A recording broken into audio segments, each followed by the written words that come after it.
Hello and welcome to a new video. In today's video, we're going to take a look at the new 9th anniversary picture from Pokemon Go. This is basically something that happens every single year where Pokemon Go release a picture to celebrate the new anniversary for Pokemon Go. And always those pictures kind of give you some hints towards what's going to happen in the future. And so today we're going to take a look at what is going to go on in the future of Pokemon Go. And there's a lot of interesting stuff basically shown here in today's picture. What we will see here is that, Quaxly and the Paldea starters are going to be on this picture, which is the first time I think ever that there is no new starter on the picture. Why? Because Pokemon Go actually already caught up with all new starters as far as I know. So there is no new starter Pokemon that they can put on top of here, as the next generation is still going to take most likely 2-3 years or something until it gets released, because now we're gonna get the new Legends game and we have old starters there. So Pokemon Go is kind of in a position right now where there's not really a lot more content that can come up, and we're getting kind of everything already that is still left in the game. So going to be interesting what's going to happen moving forward. But let's take a look here at what we will see already on the picture, and we can go through all of these things that are very interesting here. You're going to see on the left side, basically on your screen, you're going to see the Mega Metagross here. In front of it is going to be, of course, the Aegislash. Aegislash, we already made a video towards it, but we see the Mega Metagross here. Let's take a look at the Mega Metagross in the not Go Battle League, but for Pokemon Go. We will see this Pokemon going to hit 5,552 CP at level 50 with their Perfect IVs, which is going to be very, very good as well here. It's going to be a very, very solid Steel-type attacker mainly. You don't really want to run it as a Psychic-type attacker at all. You have a way lower score with it, but if you don't have anything else, you can also run it as a Psychic-type attacker. But as you see here, Bullet Punch Meteor Mash is going to be the best kind of moveset that this Pokemon has. And while there is currently no calculations directly, we see already it has a lot of bulk and a lot of attack, which is really, really cool. This Pokemon is going to be definitely something that is very good for PvE. And as we'll see here as well, it is going to be kind of a little bit lower in terms of the damage output, I think, than the Shadow Metagross. It's a tiny bit lower with us here. You see the damage DPS there. You're going to see it as well here. The Shadow Metagross is going to be better, but you're going to have a lot more bulk towards it, and of course you're going to boost other Steel-type Pokemon with it as well.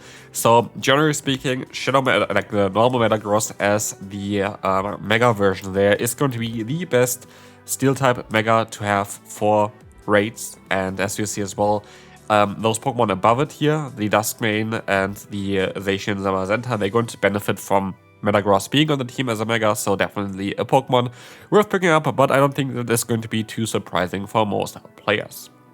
One thing that we kind of want to talk about as well is where we don't know exactly what it is. You see here on the left side this thumbs up that the trainer is able to send out. There might be a new feedback feature in Pokemon Go as well coming up with that one. We have no information towards this one. I hear they found something for remote trading in the code or whatever, but again, can be all speculation. I don't know what's actually going to happen there. We have to see, but this seems to point to a different new feature. Next up, we're going to have the Butterfree here on top, of course. Butterfree is going to have here the Gigantamax form coming up, which is not too surprising. All Gigantamax forms are coming up eventually. And what we see as well is that Dynamax Butterfree is already in game and listed as the worst possible Pokemon to Dynamax.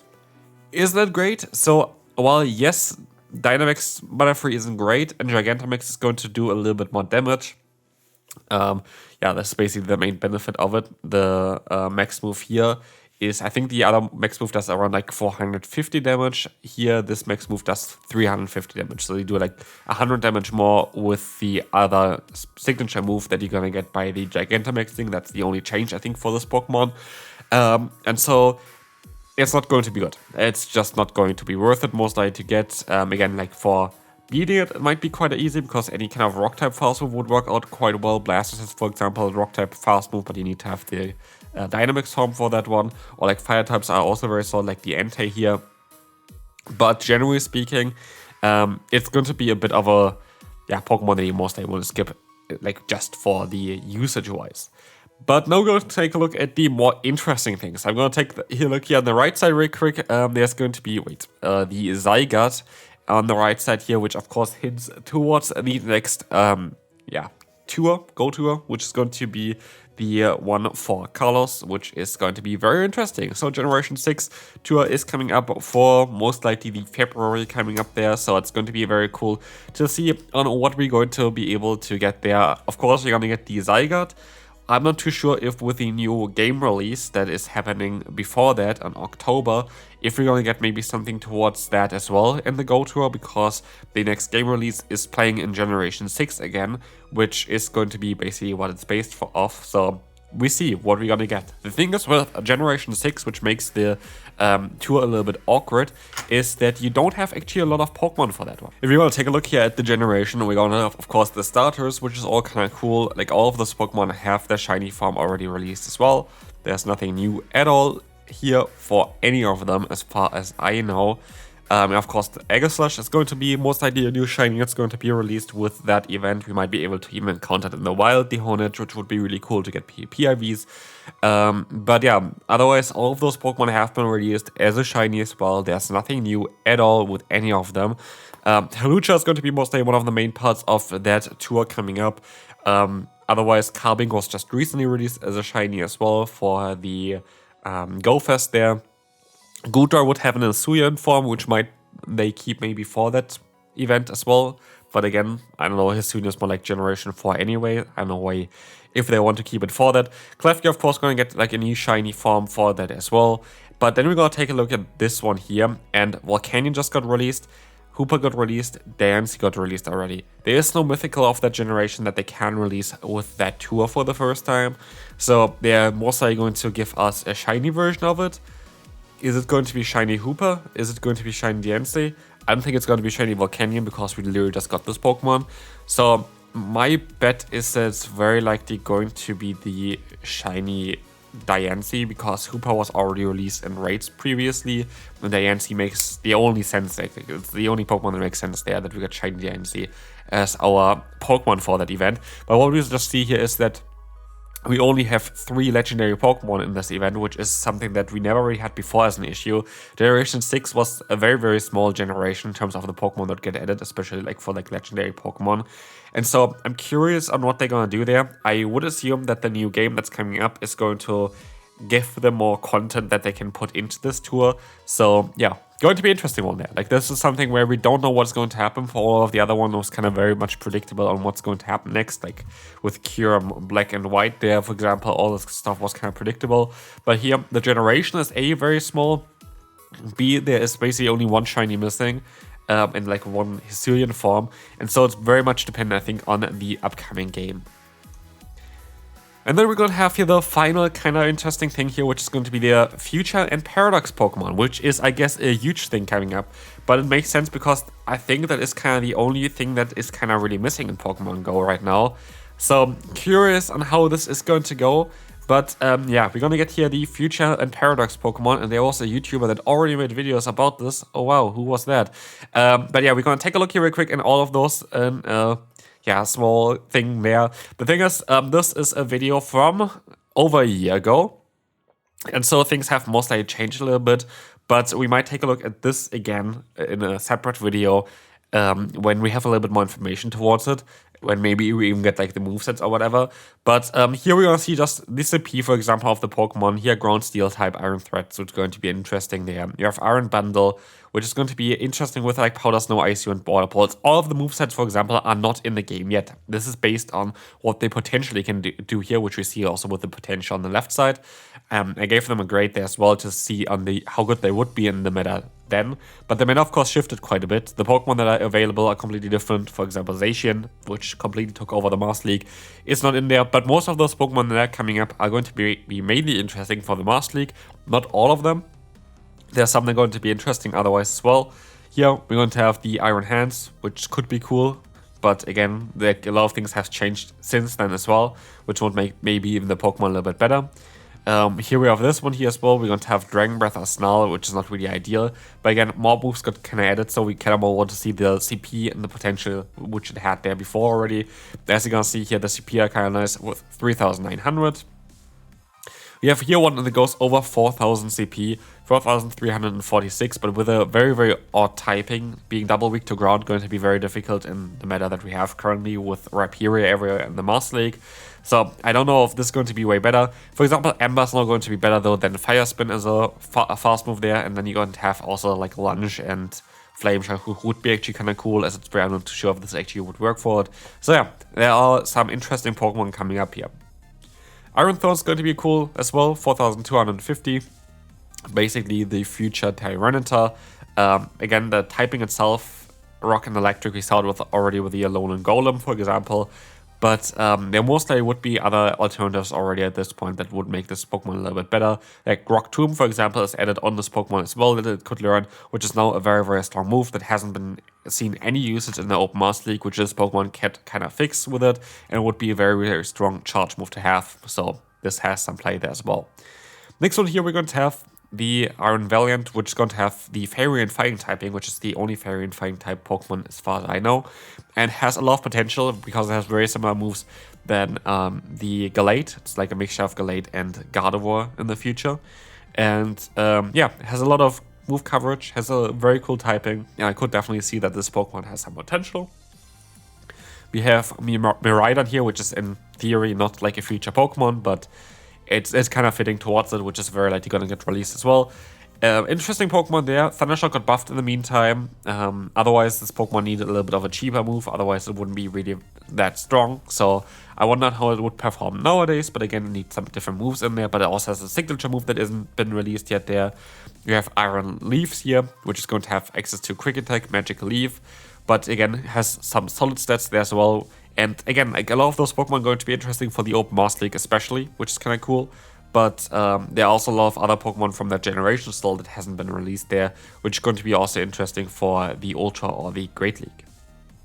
As you see here though, 4,352 CP is very solid for this Pokemon. Psychic and Grass has a ton of weaknesses though, so I wonder if it's going to work. Iron Boulder here, Rock and Psychic, also very awkward typing, to be fair. Yeah, I would not run Counter anymore. Counter got nerfed in the meantime, so again, it kind of showcases also on how old this video kind of is already. I should make an updated one now where we actually know that this is coming out again. Going to be interesting there as well. But yeah, Psycho Cut most likely is better now for it. If it would learn Rock Tomb, this Pokemon would have a bit more play there as well. And then the final one here, maybe before the end card comes in, is an Iron Crown, which is going to have 4,161 CP. And again, has some potential there as well. A lot of Pokemon that have some potential for the Master League.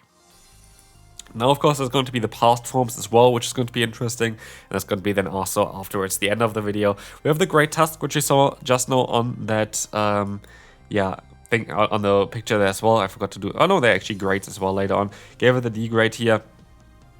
Could be well different now. Like if this Pokemon, for example, like Dig, for example, got nerfed in the meantime, if it has a different coverage move, if it has like Mud Slap or anything like this, it would be definitely a bit better nowadays. Screamtail is mainly good for the Ultra League though. Screamtail would even be stronger now because it has all the Elemental Fangs as like the only real fast move that it can learn, and they all got buffed in the meantime. And with Psychic Fangs and Body Slam, this Pokemon is very likely going to be a very interesting one for the Open Ultra League, so definitely stay tuned for this one. We have Brute Bonnet here next, 4,000 CP for this mushroom, which is kind of cool. Grass and Dark. Also, for all of like those first ones that are not based on legendary Pokemon, they're all going to be very much like multiple encounters for it. I would assume they're all going to get released through raids, but they could even just release them in the wild, which would be very cool for an event as well. Would be wild, to be fair. But yeah, Brute Bonnet here, going to be interesting. Going to have access to like Magical Leaf, Crunch, Grass Knot. It's kind of more of a worse version of the Root most likely, but still cool. Maybe it has some better coverage nowadays. We have Fluttermane, the Pokemon that dominates currently the main competitive game there as well. We're going to have here Charm, Shadow Ball, and Mystical Fire. If it has like Hex, for example, got buffed now in the recent release there, and Psyshock got buffed as well, so if it would get Hex, Psyshock, and Shadow Ball, for example, or Moonblast, this Pokemon would be even better nowadays, so I assume that Fluttermane most likely going to be one of the best Pokemon. Also, not only in VGC, but also in Pokemon Go very soon. We're going to have Slitherwing here as well, which is going to yeah, have Ember, for example. Ember got buffed recently. Bug-Bite got buffed as well. Bug-Bite would make this Pokemon so much more better. So I definitely gonna make a video again in the future where I take a look at all of those Pokemon again with the recent changes. I might just wait until the next season though, because yeah, we're gonna have more moveset changes soon as well.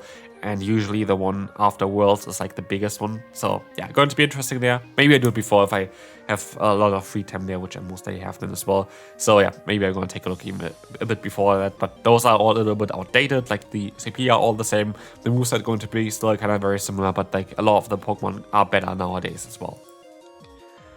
We have here Sandy Shocks, again, Mudshot. If it has Mud Slap, for example, it would be even better now, because Mud Slap wasn't buffed at that point of the video. But it could be definitely a little bit of a better Pokemon here. I don't think it's going to have too much play though, like the typing itself is a bit awkward, so yeah, don't think it's going to be the best. But it's a Mouse Lake Stunfisk basically. We have a Roaring Moon next, which is like something that a lot of people are excited for. It's a cool design, but I don't really think it's going to be the greatest here. Dragon Breath, Incinerate, Shell Claw, a lot of fast move options, need basically Breaking Swipe and Night Slash in order to have like really play for this meta. But then again, you have the type that completely gets walled by Zacian, which is going to be a bit awkward. Koraidon, second to last year, is going to be very interesting with Dragon Tail, Close Combat, and the Dragon Claw. Already with this moveset, it was an S tier pick. I could see that it might already got buffed as well at this point, but again, there's also like Collision Course, which it could learn as a signature move, which would be very good for it as well. We have Walking Wake next, which is gonna get up to, hopefully the video loads, 4206 CP. Water and Dragon type Pokemon, it needs Breaking Swipe in order to function. Surf got nerfed in the meantime. Liquidation or whatever, I think got buffed. It might even learn other moves, like maybe even Aqua Jet or something like this, I'm not too sure. Looks like a solid Pokemon though, and could have some potential, but again, it's going to be just like a Palkia and worse most likely, so what's the point then? Unless we have Breaking Swipe on it. If it has Breaking Swipe, it's going to be way better. But yeah, next Pokemon here is actually Raging Bolt, which is going to be interesting as well. This is going to have here Dragon Tail, Volt Switch, but the CP itself is not going to be great. It's just going to be a worse Zekrom. It needs Breaking Swipe in order to have any kind of play. And yeah, this is going to be, yeah, actually here I forgot of Gorging Fire. I think I had just the wrong tag there. We're gonna see here as well as Pokemon is going to be more interesting. If it has the moveset that it has here, it's going to be S tier. Like Incinerate, Flame Charge, Breaking Swipe would be really, really cool on it. So it has a lot of potential. They're all Dragon type. All of the legendary Pokemon were Psychic type for the other one. So yeah, let me know down below. Are you excited for the upcoming seasons of Pokemon Go, or for the upcoming year there? I have to say that I really enjoy those Paradox Pokemon though. I think they're really, really cool. So yeah, hopefully you enjoyed this video. Hopefully you're excited as well. And I will see you then. Bye-bye.